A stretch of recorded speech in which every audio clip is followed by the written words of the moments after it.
High friends, welcome back to my channel. আশা করি সবাই ভালো আছেন। তো আজকের পর্বে আমি আপনাদেরকে বাংলাদেশি রেস্টুরেন্ট স্টাইলে চিকেন চাইনিজ ভেজিটেবল তৈরি করে দেখাবো। আশা করছি আমার আজকের রেসিপি আপনাদের ভালো লাগবে। অনেকে কিন্তু রেসিপিটি তৈরি করতে চান না, হাতে পর্যাপ্ত পরিমাণ সবজি না থাকার কারণে। তো আমি আজকে আপনাদেরকে 2টি সবজি দিয়ে এই রেসিপিটি তৈরি করে দেখাবো। আশা করছি আপনাদের ভালো লাগবে। চলুন কথা না বাড়িয়ে মূল পর্বে যাওয়া যাক। তো রেসিপি তৈরি করার জন্য প্রথমে আমার লাগবে এখানে চিকেন।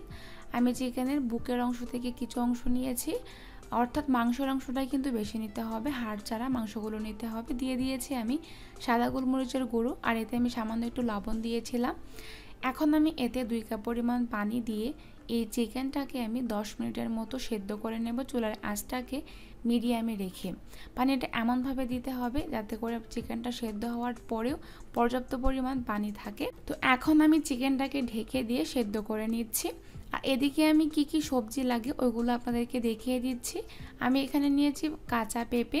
পেঁপেটাকে আমি পাতলা পাতলা করে কেটে নিয়েছি, চেষ্টা করবেন যতটুকু সম্ভব পাতলা করে কাটার।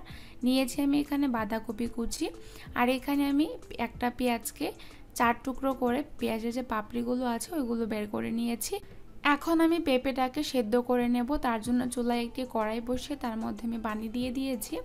পেঁপেটা যেহেতু সেদ্ধ হতে একটু সময় লাগে, সেজন্য আমি পেঁপেটাকে সেদ্ধ করে নিচ্ছি।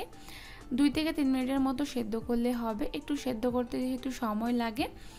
তো এখন আমি পেঁপেটা সেদ্ধ হয়ে আসা পর্যন্ত অপেক্ষা করছি। দেখুন পানিটা কিন্তু ফুটে গেছে আর পেঁপেগুলো কিন্তু সেদ্ধ হয়ে গেছে। এই পর্যায়ে চুলার আঁচটাকে মিডিয়াম টু হাই হিটে রেখে পেঁপেগুলোকে সেদ্ধ করে নিতে হবে। তো পেঁপেটা সেদ্ধ করে নেওয়া হয়ে গেছে, এবার আমি নামিয়ে নিচ্ছি। তো পেঁপেগুলোকে আমি নামিয়ে নিচ্ছি। যেহেতু আমি 2 ধরনের সবজি ব্যবহার করেছি, বাঁধাকপি আর পেঁপে, বাঁধাকপি কিন্তু সেদ্ধ হতে বেশি সময় লাগে না, তা এটা আমি এক্সট্রা সেদ্ধ করব না। তো পেঁপেটা সেদ্ধ হয়ে গেছে, এবার আমি নামিয়ে নিচ্ছি। আর এদিকে যে চিকেনটা সেদ্ধ বসিয়েছিলাম, চিকেনটা সেদ্ধ হয়ে গেছে। দেখুন পানিটা কিন্তু পর্যাপ্ত পরিমাণে আছে আর চিকেনটাও কিন্তু সেদ্ধ হয়েছে। এবার আমি পানি থেকে চিকেনটাকে তুলে নেব। আর এই পানিটাই কিন্তু চিকেন স্টক। এই চিকেন স্টকটা আমি পরবর্তীতে রান্নার কাজে ব্যবহার করব। আপনারা চাইলে কিন্তু এই চিকেন স্টক দিয়ে স্যুপও তৈরি করতে পারবেন। তো এখন আমি চিকেনগুলোকে হাত দিয়ে ছিঁড়ে টুকরো টুকরো করে নেব। আপনারা চাইলে ছুরি দিয়েও করতে পারেন। তো দেখুন চিকেন স্টকটা কিন্তু অনেকটাই আছে। এবার রান্না করার পালা। তার জন্য চুলায় একটি ফ্রাইং প্যান বসিয়ে দিয়ে দিচ্ছি আমি সয়াবিন তেল। প্যানটাকে অবশ্যই গরম করে নিতে হবে। এবার আমি দিয়ে দিচ্ছি এখানে রসুন কুচি। রসুনটাকে যতটুকু সম্ভব পারবেন মিহি করে কাটার চেষ্টা করবেন। দিয়ে দিচ্ছি আমি আদা কুচি। এখন আমি আদা এবং রসুনটাকে হালকা ব্রাউন কালার করে ভেজে নেব, খুব বেশি কিন্তু লাল করে ভাজবেন না। তো বন্ধুরা, হালকা ভেজে নেওয়া হয়ে গেছে। এইবার আমি চিকেনটা যে রেডি করে রেখেছিলাম, সেদ্ধ করা চিকেনটাকে আমি হাত দিয়ে ছিঁড়ে নিয়েছি। এবার আমি চিকেনটাকে দিয়ে দিচ্ছি। এখন আমি আদা রসুনের সাথে চিকেনটাকে 2 থেকে 3 মিনিটের মতো ভেজে নেব, এতে করে চিকেনের যেটা কাঁচা গন্ধ থাকে ওইটা আর থাকবে না। তো বন্ধুরা, এখন 2 থেকে 3 মিনিট চিকেনটাকে আমি ভেজে নিচ্ছি। তো 2 থেকে 3 মিনিট পর আমি এর মধ্যে দিয়ে দিচ্ছি কাঁচামরিচ কুচি। ঝালটা অবশ্যই আপনারা বাড়িয়ে কমিয়ে দিতে পারবেন।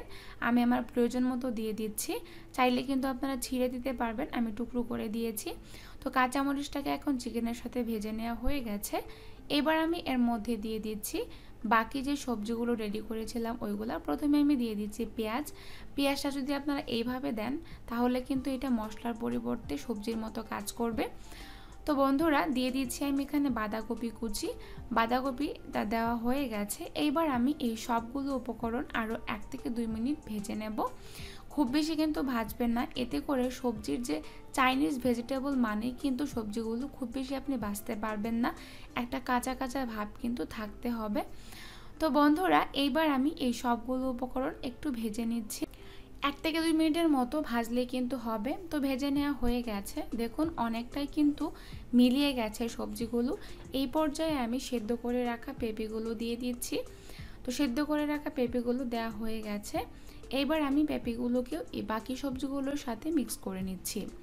তো পেঁপেগুলো বাকি সবজির সাথে আমি মিশিয়ে নিচ্ছি। এই পর্যায়ে চুলার আঁচটাকে মিডিয়াম টু লো হিটে রেখে রান্নাটা করবেন। তো বন্ধুরা, সবজিটা মিশিয়ে নেওয়া হয়ে গেছে সবগুলো সবজি। এবার আমি এর মধ্যে সামান্য একটু লবণ দিয়ে দিচ্ছি, আর দিয়ে দিচ্ছি আমি লাইট সয়া সস।